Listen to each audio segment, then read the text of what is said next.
आज यूएसए और रशिया दुनिया के दो सुपर पावर्स भारत के लिए एक टग ऑफ वॉर कर रहे हैं। ये दोनों भी देश इंडिया के साथ अपनी दोस्ती और गहरी करना चाहते हैं।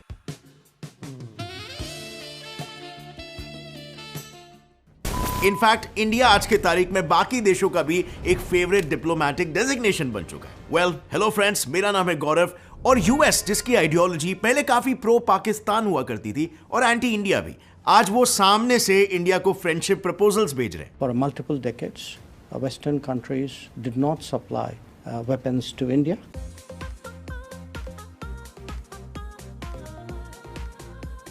Well, but आखिर क्यों?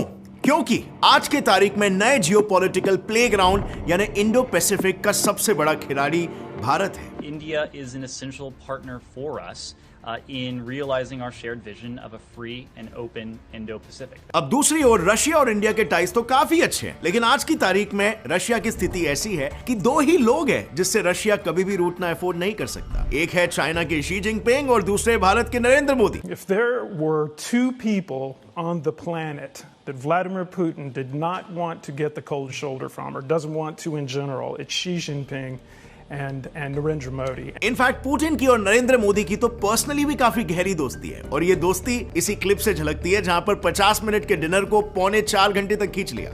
कितना टाइम लेंगे वो? बोले साहब ज्यादा से ज्यादा 50 मिनट, मैक्सिमम 50 मिनट। दोनों बैठे, बातें शुरू हुई साहब, और आप हैरान हो जाएंगे जो 50 मिनट का कार्यक्रम तय हुआ था, मैं करीब सुबह 3:45 बजे होटल वापस आया।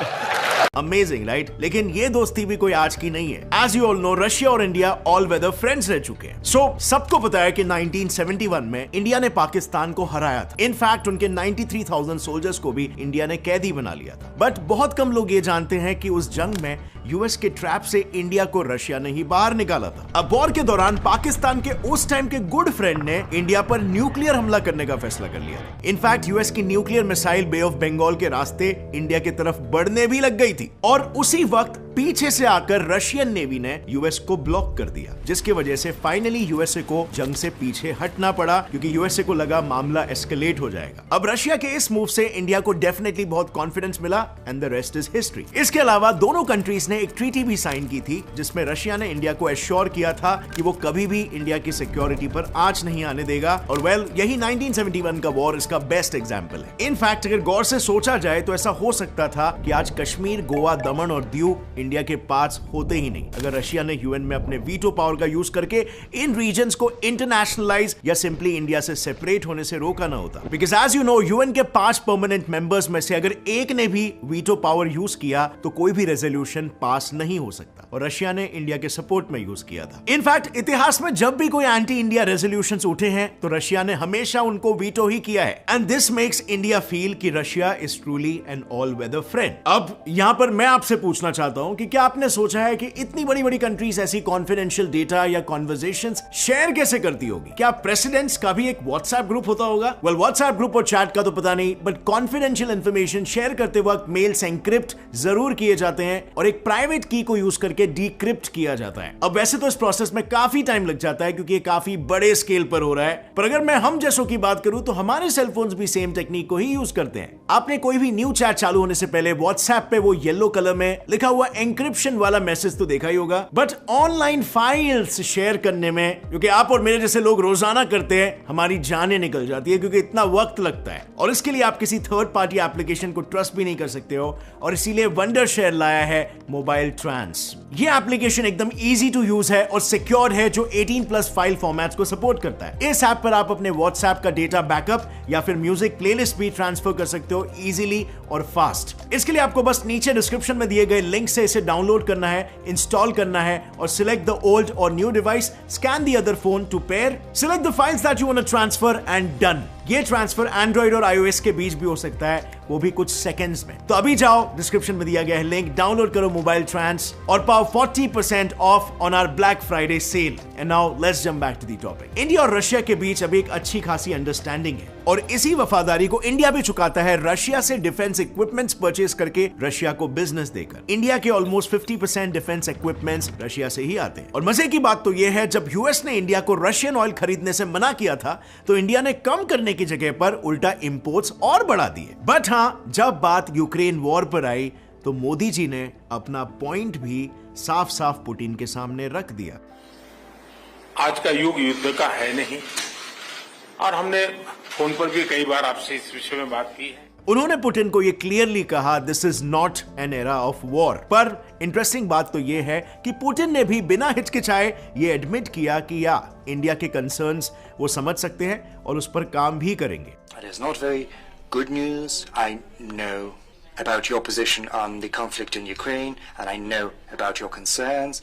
I know that you share these concerns, and we want all of this to end as soon as possible. So clearly इन वार्तालाप से इंडिया के डिप्लोमेटिक रिलेशंस रशिया के साथ दिखते हैं। अब दूसरे तरफ यूएसए में अंडरस्टैंडिंग कैसे इंप्रूव हुई इसके बारे में भी थोड़ा जान लेते हैं, ताकि हम ये जान सके कि इस पॉइंट पे यूएसए को सपोर्ट करना या रशिया को सपोर्ट करना इंडिया के लिए ज्यादा फायदेमंद साबित हो सकता है। सो जैसे आप सभी जानते हो, यूएस के साथ इंडिया की अंडरस्टैंडिंग स्टार्टिंग में बिल्कुल भी अच्छी नहीं थी कि वो इस इंडो पैसिफिक रीजन को एशिया पैसिफिक बोलते थे, सिर्फ ताकि इंडो ये नाम से वो इसे रेफर ना कर सके। I repeat, will not come at the expense of the Asia Pacific.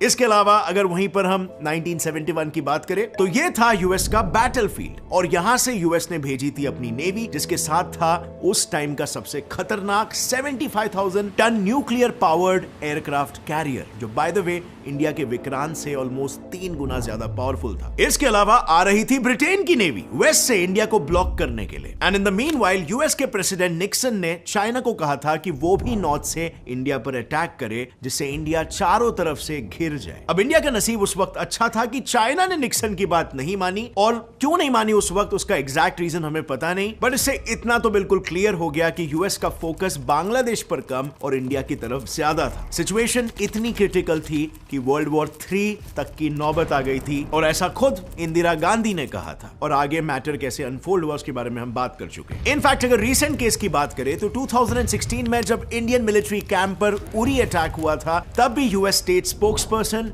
ने अटैक में पाकिस्तान की इन्वॉल्वमेंट को पूरी तरीके से नकार दिया था। And as we all know, सारे एविडेंसेस पाकिस्तान के खिलाफ थे, लेकिन यूएस ने फिर भी सपोर्ट किया। सो ये सारे एपिसोड्स मैं इसीलिए बता रहा हूं ताकि आप समझ सको कि यूएस किस हद तक जा सकता है रशिया और उनके एलाइज को काउंटर करने के लिए, और इंडिया के तरफ रशिया का हमेशा से सॉफ्ट कॉर्नर क्यों रहा है, इसके पीछे का भी रीजन आपको मालूम होगा।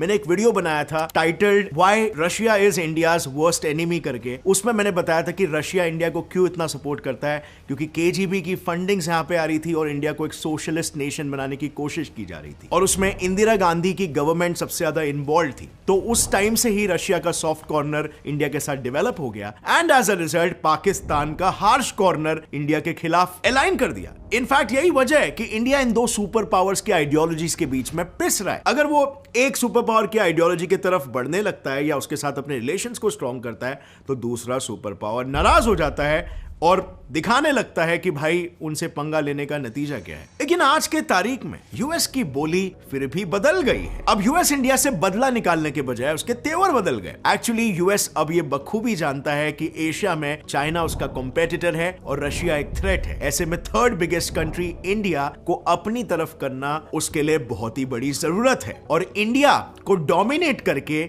ये तो होने से रहा। Well friends, you will be shocked to know पिछले 10 सालों में यूएस और इंडिया के बीच सिर्फ यही एक बड़ा डिफेंस प्रोजेक्ट साइन हुआ था, लेकिन अब सडनली यूएस का पूरा फोकस बस इंडिया के ही डिफेंस मार्केट पर आ गया है। सो आत्मनिर्भर भारत के तहत इंडिया ने ग्रेजुअली अपने डिफेंस इंपोर्ट्स को रिड्यूस और डाइवर्सिफाई करने का प्लान बनाया। इनफैक्ट अब तक 310 वेपन्स के इंपोर्ट्स को इंडिया ऑलरेडी बैन कर चुका है। अब इस मूव ने यूएसए के लिए 2 विंडोज खोल दिए, एक जिससे वो जॉइंट प्रोजेक्ट्स और टेक्नोलॉजी शेयरिंग के थ्रू इंडियन मार्केट में अपनी जगह और इंडिया के साथ दोस्ती दोनों पक्की कर सकता है, और दूसरी जिससे वो रशिया को ग्रेजुअली इंडियन मार्केट से बाहर कर सकता है, देयरबाय कटिंग इट्स कंपटीशन। इसके अलावा एक और ऐतिहासिक कदम है इंडिया का जियोस्पेशियल पैक्ट साइन करना। सो यूएसए के 4 सबसे सिग्निफिकेंट डिफेंस एग्रीमेंट्स होते हैं, जो माइंड यू यूएस सिर्फ उन स्पेशल कंट्रीज के साथ साइन करता है जिनके साथ वो अपनी मिलिट्री इंफॉर्मेशन, लॉजिस्टिक्स, सिक्योरिटी सब कुछ शेयर करना चाहता है। अब अगर इकोनॉमिकली देखें तो रिपोर्ट्स के हिसाब से यूएसए की 200 बिग मल्टीनेशनल कंपनीज चाइना से अपना मैन्युफैक्चरिंग बेस इंडिया में शिफ्ट करने का प्लान बना चुकी है। और तो और कोका कोला, जेपी मॉर्गन और डिस्कवरी जैसी इतनी सारी कंपनीज तो ऑलरेडी इंडिया में सेट भी हो चुकी है। अब रही बात जियोपॉलिटिक्स की, तो यूएस ने इंडिया को अपने ब्लू डॉट नेटवर्क को ज्वाइन करने के लिए इन्विटेशन भी भेज दिया है। अब ये नेटवर्क एक इंफ्रास्ट्रक्चर प्रोजेक्ट है जो एक्सक्लूसिवली अफ्रीका से साउथ ईस्ट एशिया यानी इंडो पैसिफिक रीजन में ऑपरेट करता है, मेनली चाइना के बीआरआई को टक्कर देने के लिए। सो यूएस ने ऐसा क्यों किया?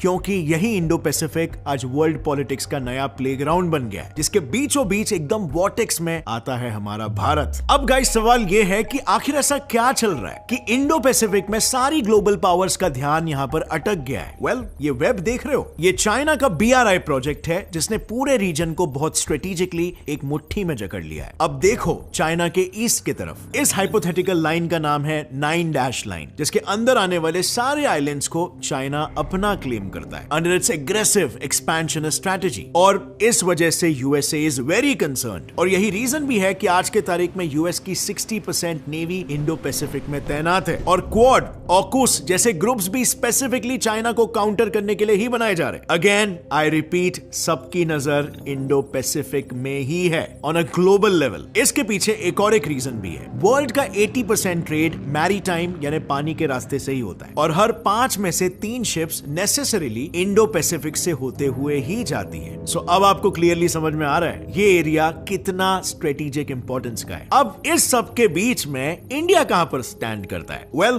क्या आपको पता है इस एरिया में इंडिया की सेंट्रल लोकेशन को देखते हुए जापान के एक्स प्रधानमंत्री शिंजो एबे ने इसका नाम इंडो पैसिफिक रख दिया था। और इंटरेस्टिंगली आज अगर आप उन्हीं यूएस ऑफिशियल्स के इंटरव्यूज देखोगे तो वो भी इंडिया के गुड बुक्स में आने के लिए इंडो पैसिफिक टर्म को ही यूज कर रहे हैं। And now going back to India, एक पेनिनसुलर कंट्री होने के कारण हमारी काफी लॉन्ग कोस्टलाइन है, व्हिच इज अ ब्लेसिंग, क्योंकि इस कोस्टलाइन की वजह से आज इंडिया इतने सारे पोर्ट्स का घर बन गया है जो नेचुरली इंडिया को यूरोप, मिडिल ईस्ट और पैसिफिक के बीच का बेस्ट मिडिल स्पॉट बनाता है। इसके अलावा आईएचएस की रिपोर्ट तो ये तक कह रही है कि इंडिया अगले 8 सालों के अंदर जापान को इकोनॉमिकली पीछे छोड़ने वाला है। एंड ऑनेस्टली जिस स्पीड से इंडिया में कंपनी सेटअप हो रही है, ऐसा होना कोई बड़ी बात नहीं है, और इसीलिए इन्हीं सब रीजंस की वजह से इंडिया का इन्फ्लुएंस इस रीजन में इतना स्ट्रांग होते जा रहा है कि खुद ऑस्ट्रेलियन हाई कमिश्नर ने इंडिया को इंडो पैसिफिक का नेचुरल लीडर ठहरा दिया है। इनफैक्ट कार्नेगी रिपोर्ट का भी यही कहना है, इंडो पैसिफिक के आइलैंड नेशंस भी इंडिया को ही एक पोटेंशियल लीडर के तौर पर रिकॉग्नाइज करने लगे हैं। अब फ्रेंड्स अगर ऑनेस्टली देखा जाए तो एशिया के 3 मेन पावर्स है, चाइना, जापान और इंडिया, और हम सभी जानते हैं कि चाइना एक डेमोक्रेसी नहीं है जो उसे ऑटोमेटिकली एक कम रिलायबल पार्टनर बना लेता है। अब बचा जापान, जहां के लोगों की एवरेज एज ही 50 इयर्स है, प्लस पॉपुलेशन इंडिया के सामने काफी कम है, हेंस इकोनॉमिकली देखें तो जापान एक बड़ा मार्केट नहीं है, और इसीलिए यही 2 डीज, डेमोक्रेसी और डेमोग्राफी, इंडिया को इस रीजन का एक नेचुरल प्रेफर्ड चॉइस बनाते हैं। और इसीलिए अगर आप देखोगे तो आज इंडिया के साथ सिर्फ इंडो पैसिफिक ही नहीं बल्कि दुनिया के हर देश अच्छे रिलेशंस बना रहे हैं। सीधी सी बात है, जियोपॉलिटिक्स में चढ़ते सूरज को हर कोई सलाम करता है, और इस पे हमने ऑलरेडी एक वीडियो भी बनाया। अगर आपको देखना है तो आप ऊपर आई बटन पर क्लिक कर सकते हो, या फिर यूट्यूब पे सिर्फ टाइप कर सकते हो why every country wants to be a friend of India. So yeah friends, just to conclude, India foreign relations में जियोपॉलिटिकली एक बहुत ही अच्छे पोजीशन पर आ रहा है, and it is very exciting to see India के लिए आगे आगे और क्या क्या अपॉर्चुनिटीज अनफोल्ड होने वाले। सो अगर आपको इस वीडियो से कुछ भी नया सीखने मिला, एक लाइक जरूर ठोकना। Get set fly fact channel को भी सब्सक्राइब करके बेल नोटिफिकेशन दबाओ ताकि आगे आने वाली हमारी कोई भी वीडियो को आप मिस ना कर सको। See you next time friends, till then as always stay curious, keep learning and keep growing. जय हिंद।